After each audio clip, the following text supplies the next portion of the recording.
Okay, it's time to paint a dragonfly. We are going to just start by very loosely laying in some wings here. I am using kind of a turquoise color that I mixed together with blue and green until I got the desired shade that I wanted. And you can see these are just very loose, and it got a little wonky there because honestly, if I were doing this on my own, I would be moving my paper around so that I can angle my brush just so. But since I'm videoing from above, I am just trying not to cover up the painting. So it gets a little awkward, and that's okay, because guess what? I never try to be perfect with these things. The looser, the better, the more whimsical, the better, the wonkier, the better. So I'm just kind of playing with these a little bit until I like the shape and the size of each of the wings. And now I'm going to come in with my purple, which I just mixed together some red and some blue that I had in order to get the desired shade of purple I was going for. And you can see I'm just dabbing the purple into the blue that is still wet. And what that does when you paint wet on wet, you can see the paint just moving all on its own. I don't have to do much with it. I'm just dabbing it in, and then it just spreads so nicely and blends together. And if you want a little more control with your color, what you would do is just let the first layer dry completely and then add your second color. And then it won't blend. It will just kind of cover it up and give it a little underpainting sort of thing. Taking my purple, and I'm just drew the head, which is really just a semicircle. And then I'm kind of doing a rectangle underneath that. And then the rest of the body of the dragonfly is really just a series of segments, if you will.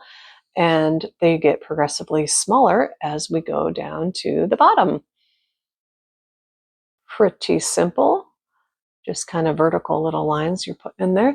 And I'm going to take some more of the purple and drop it into the wings that are still at least damp, if not wet, and so that they can still blend, and just dabbing them in until I get the desired colors that I want for the wings. I just think it adds such a nice detail when we've got multicolors. Plus, it's a dragonfly. You rarely see a dragonfly, if ever, that is one color. So go ahead and put that color in until you like what you see. And then you can see as it dries, it is so much lighter and it's all blended together. I did not blend it anymore. That's just how it dried. And I'm coming in with my white gel pen, and I'm doing 3 lines that are the length of the wing, and I'm adding little lines. And I'll zoom in here so you can see a little bit better what I'm doing here. I'm doing nice wavy lines. I'm not trying to do straight lines at all, as you can see. And it's kind of like doing tree branches, where you do the longer branches and then just do the little twiggy branches off of that. And we're really just going for that kind of lacy effect of the dragonfly. And I think it's just so pretty. So just laying those lines in there, not trying to think about it too much, just each wing, I'm doing 3 long lines, the length of the wings, and then adding little lines until I like the final look. You can do as many or as few as you would like. I just think they're so pretty. And you can use a black pen. You don't have to use a white pen. I'm going to use the white pen on the body as well. I'm just, as you can see on the left side of the body, I'm just kind of adding little highlights on that left side. Coming in with my black pen now and just adding 2 little antennae. And now I'm going to outline the rest of the dragonfly.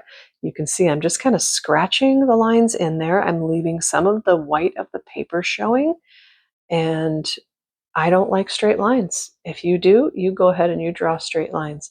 But I like it when they look wonky and wobbly and just kind of organic like that.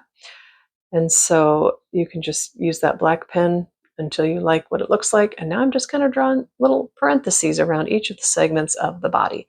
And you can see some of them I'm leaving quite a bit of white showing, just not trying to be precise again. I think it's just so charming when we add these lines at the end. And there you have it. I really don't like that the white is it's not standing out as much as I would like. I think my paint honestly was a little damp. I don't think it was completely dried. And so the white is not popping as much as I'd like it to. So I'm just going to speed this up because I'm literally just going over the white lines that were already there just so they stand out a little bit more. And now I'm a happy camper. I like what that looks like. I think it's so pretty. I think that white just is offset so nicely with the blue in the background. And now you can take that little Dollar Tree frame that we talked about in the ladybug video, or you can send it as a little greeting card. If you'd like to see more tutorials like this, go ahead and tap my face on the screen there, subscribe to the channel, and hit the notification bell, and choose all so you can be notified of the next video.